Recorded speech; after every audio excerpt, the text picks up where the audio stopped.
बहुत तकलीफ है और नहीं हो रहा काम, बहुत दिनों से लगे हो नहीं हो रहा, हरा मूंग ले जाओ।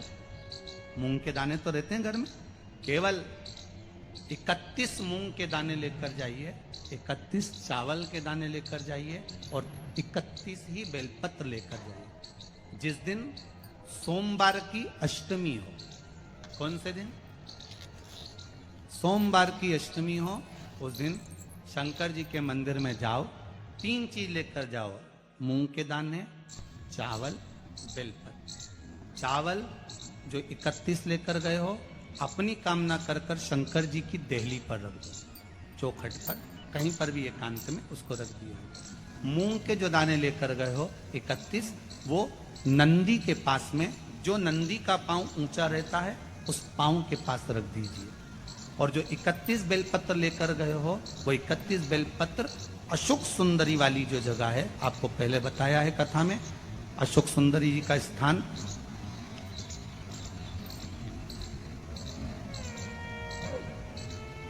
ये शिवलिंग, ये जलाधारी जहां से पानी बहता है, उसके बीच में एक मोटी सी लाइन होती है, जो शंकर भगवान की छोटी लड़की अशोक सुंदरी का स्थान है।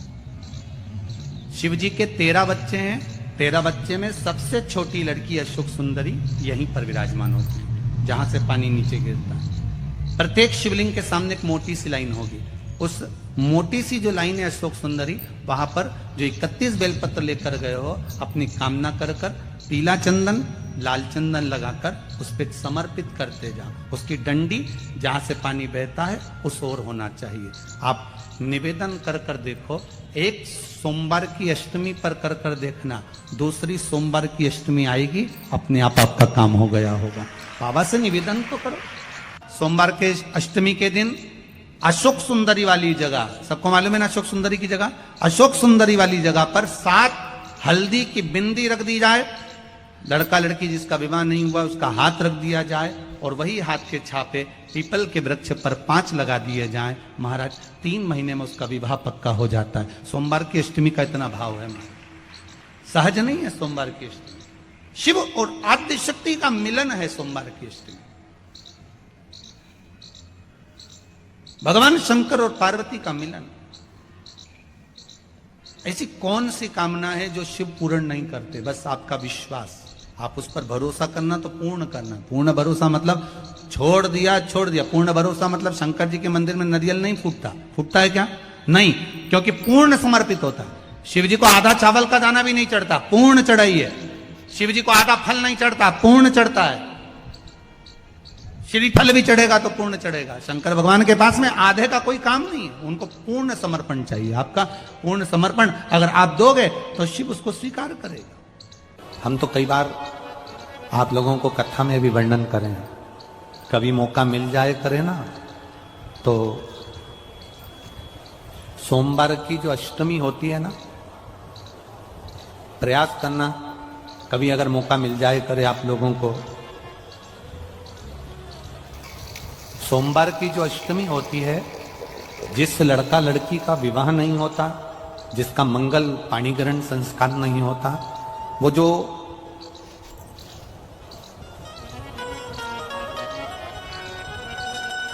ये अशोक सुंदरी वाली जो जगह होती है, ये शिवलिंग है, ये जलाधारी है। यहां से जो चरण है, इसमें राइट में गणेश जी, लेफ्ट में कार्तिकेय जी, बीच में एक मोटी सी लाइन होती है जो अशोक सुंदरी का स्थान होती है। शिवलिंग के ऊपर जो जलाधारी बंदी होती है, वो जलाधारी में से जो बूंद बूंद पानी शिव जी पर गिरता है, वो शंकर भगवान की 5 बेटियां जया, विषहरा, शामलीबारी, दौतली और देव, ये ऊपर से एक एक बूंद पानी शिवलिंग पर गिरा रही है। कभी मौका लगे और आपको लगे कि विवाह नहीं हो रहा है बच्चों का, तो उस समय पर ये 3 पत्ती की जो बेलपत्र लेते हैं, बीच की पत्ती में कंकु, रोली या लाल चंदन, और 2 पत्ती में पीला चंदन, अक्षत का 1 दाना ऊपर वाली पत्ती में जिस पर आपने लाल चंदन लगाया है या रौली लगाई है, और 3-3 अक्षत के दाने इन दोनों पत्ती में।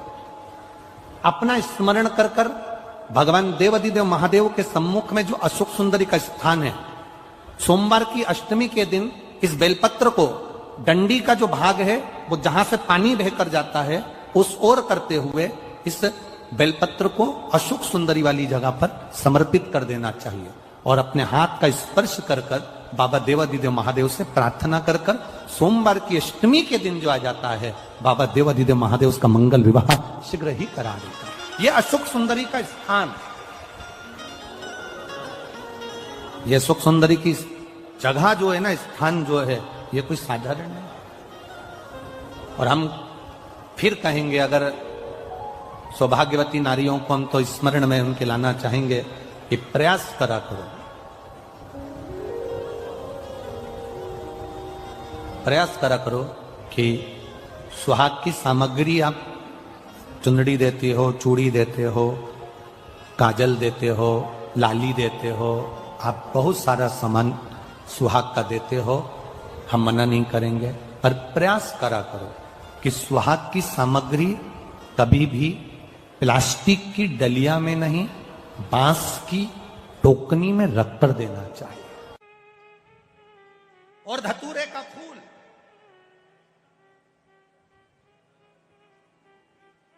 कांटे वाला धतूरा और उसमें लगने वाला एक पुष्प, आस्था चैनल पर आप लोग देख रहे होंगे धतूरे के फूल का दर्शन।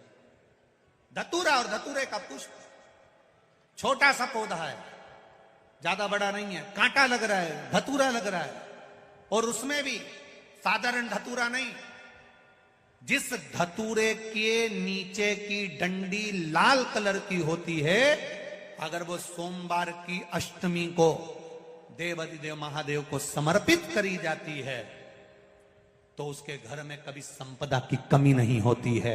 वो धतूरा है, साधारण नहीं है। धतूरे में भी लाल डंडी, जैसे धतूरा गोल होता है उसके नीचे एक छोटी सी डंडी, देखा है आप लोगों ने? अरे देखी कि नहीं देखी बोलो? धतूरा देखा है ना?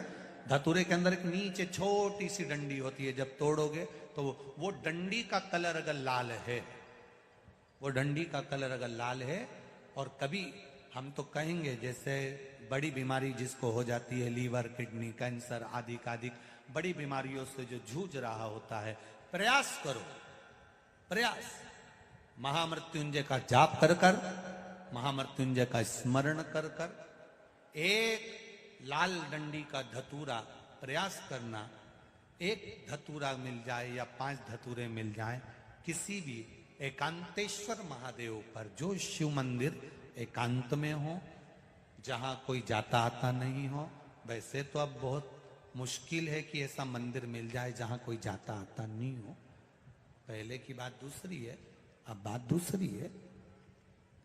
फिर भी कहीं आप रोड पे से निकल रहे हो, एकांतेश्वर महादेव अगर आपका दिख जाए, बहुत बीमारियों से ग्रसित हो, तो भी महामृत्युंजय जाप का स्मरण कर कर या किसी विद्वत ब्राह्मण जन से महामृत्युंजय मंत्र का जाप कराकर या भगवान शिव के मंत्र का जाप स्वयं कर कर, वो भी ना बने तो पंचाक्षर मंत्र नमः शिवाय, षडाक्षर मंत्र ओम नमः शिवाय या श्री शिवाय नमस्तुभ्यम जप कर वो लाल डंडी का धतूरा 5 एकांतेश्वर महादेव को आप समर्पित कर सकते हो। रोग थम जाएगा, जो दवाई खाओगे वो शरीर को लगना प्रारंभ हो जाएगी और आप स्वस्थ होना प्रारंभ हो जाएंगे। अगर बड़ा रोग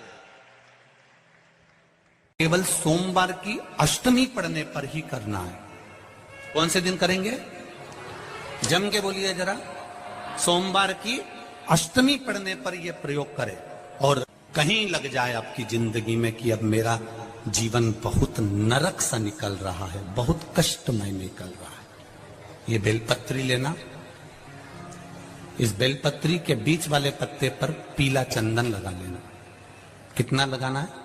बीच वाला जो पत्ता है उस पर पीला चंदन। जब आपको लगे कि मेरा जीवन बहुत कष्टमय है, अब ये रोग, अब ये कष्ट दूर ही नहीं हो रहा, अब ये आए दिन तकलीफ पर तकलीफ बढ़ती जा रही है, आए दिन रोग बीमारी पैसा घर में बच नहीं रहा, बहुत कष्टमय जीवन है, इसमें लगाओ पीला चंदन बेलपत्री की बीज पत्ती पर। और बीज पत्ती पर जब चंदन लग जाए, लगने के बाद में ये दोनों पत्ती पर लाल चंदन लगा लीजिए।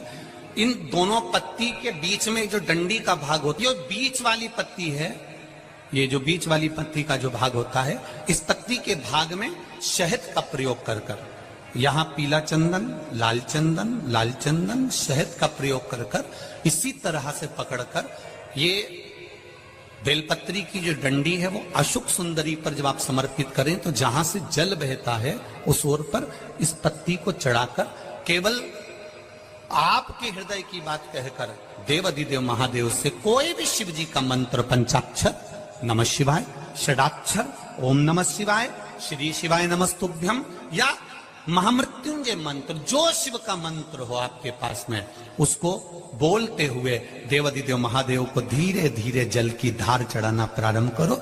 जल की धार जब पूर्ण होने लगे, उसमें थोड़ा जल बचे, तब अशोक सुंदरी पर जो तुमने बेलपत्र चढ़ाई है वहां उस जलधार को चढ़ा। ये प्रयोग आपको केवल सोमवार की अष्टमी पढ़ने पर ही करना है। कौन से दिन करेंगे? जम के बोलिए जरा। सोमवार की अष्टमी पढ़ने पर यह प्रयोग करें और जल चढ़ाकर बाबा से विनती कर कर उसी बेलपत्र को वापस उठाकर कहीं जलाशय में या किसी पेड़ के नीचे विसर्जन कर दें और एक लोटा जल वहां भी चढ़ा दें। बस निवेदन कर कर आ जाइए, मेरा बाबा 3 माह के अंदर हाथ जरूर पकड़ेगा और आपको दलदल से बाहर निकाल देगा। नारी की जिंदगी जब इस तरह से जी रही होती है, शिव पुराण कहती है केवल एक चावल का दाना, एक अक्षत, एक बेलपत्र और एक पुष्प की, लाल पुष्प की पंखड़ी, जो सोमवार की अष्टमी के दिन मां मालिनी के नाम से, मां गौरा के नाम से, आदिशक्ति के नाम से